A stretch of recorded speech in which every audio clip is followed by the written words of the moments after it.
welcome. Welcome.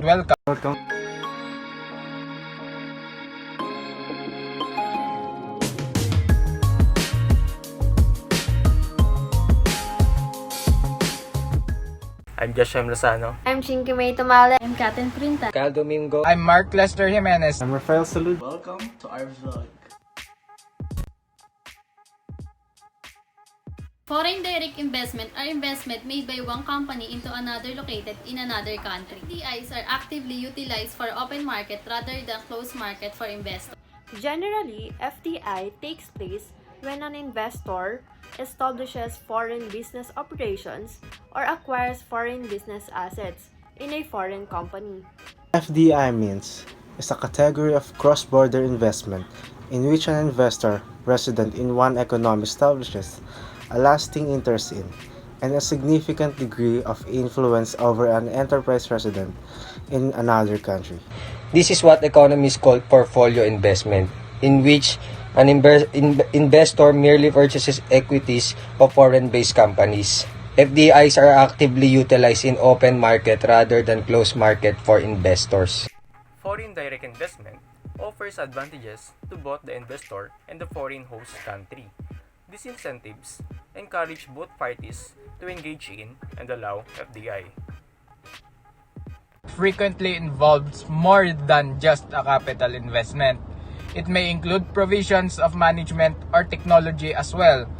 The key features of foreign direct investment is that it establishes either effective control of or at least substantial influence over the decision making of a foreign country. Economic development stimulation. Here, FDI can stimulate the target's country economic development by creating more conducive environment for the investors and also the benefit of the local industry. And it helps to increase when it comes to the income and buying power to the people, which leads to the economic boost. Lastly would be easy international trade. Yung mga ibang industries, they make sure na they are present to the international market to ensure the sales and goals to completely meet the FDI. Development of human capital resources. It is the process improving an organizational employee performance. Tax incentives are the ways of reducing taxes in the business. Resource transfer is a giving away or selling a resource. Increased productivity means more output is produced from the same amount of inputs. FDI helps develop a country's backward area and helps it transform into an industrial center. They can turn other areas that are no longer profitable into factories or business office that can help them boost their economy. Here are some of the benefits for businesses: market diversification, tax incentives, lower labor costs, preferential tariffs, and subsidies. FDI allows the transfer of technology. FDI stands for Foreign Direct Investment, particularly in the form of new varieties of capital inputs that cannot be achieved through financial investments or trade in goods and services. First is hindrance to domestic investment. It focuses its resources elsewhere than to the investor's home country, which is sometimes it results to the hindrance of the domestic investment. And lastly would be risk at political changes. Negative effects on exchange causes a slower growth of real GDP. Higher cost means your business is unable to create, acquire, produce goods to the customers. And the disadvantages is expropriation. Expropriation without compensation will have a drastic effect on the economy. With a lower capital formation, a deep recession and rising budget deficit and debt level, two academics have predicted. Some of its negative effects are negative impact on countries' investment. Foreign investment can cause negative effects on domestic companies. If foreign investors squeeze on domestic products from the market and become monopolies, the damage may be also made to the payment balance of the host country or due to the high outflow of investors' profits or because of large import of inputs.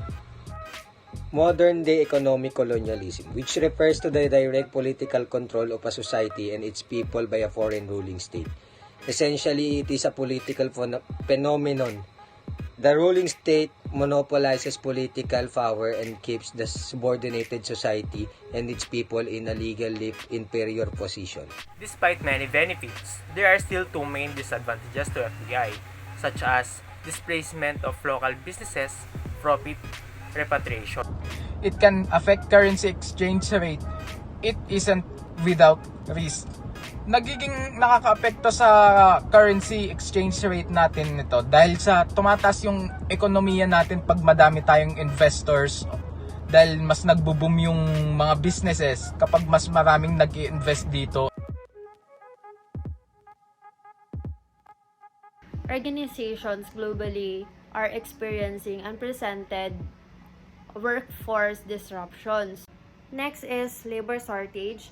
It means there are an insufficient number of qualified individuals to a particular occupations to meet the demand for workers. Supply shortage. Excess in which for demand for product and services exceeds to the supply in the market. Supply shortage. That is quantity demanded greater than quantity supplied. Government policy describe a course of action creating a starting point for change. And second, lower biosecurity standards. Biosecurity refers to all the measures taken to minimize the risk of infectious disease caused by viruses. Pandemic affects all businesses including FDI. Some of its effects are immediate economic downturn. The process of importing and exporting goods of business became difficult because of pandemic. Countries have been strict in accepting anything from other countries because it may contain virus. Changing consumption trends. Because of the pandemic, many things have changed and needs to be changed. Just like in a business today, there will be a rapid changes in the products that are popular today. Business needs to be able to immediately adapt the changes that is happening because of the pandemic. The pandemic affects all businesses, including FDI.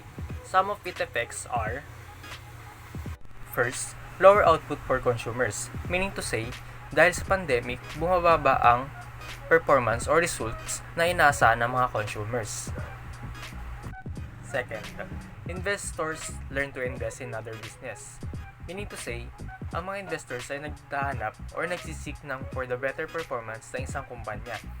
That's why, nag-invest sila at natututo silang humanap ng pagkakitaan sa pamamagitan ng pag-ooperate ng magandang sistema ng isang business. Some of its effects are layoff people are being done to have a cost cutting, closure of business. Ito yung dahil sa pandemic, kaya ito yung ginagawa ng mga businesses para ma-reduce or mag-survive yung company or business during this pandemic. So to summarize, FDI is as important as other businesses. So hindi mag-work yung isang country without them. So technically, without them, a business or other things around this or other countries will not work. So because of them, nagkakaroon pa ng integration with workers and products, and as well as nakakatulong din yan sa economy. So that's all. Thank you so much for watching. Bye!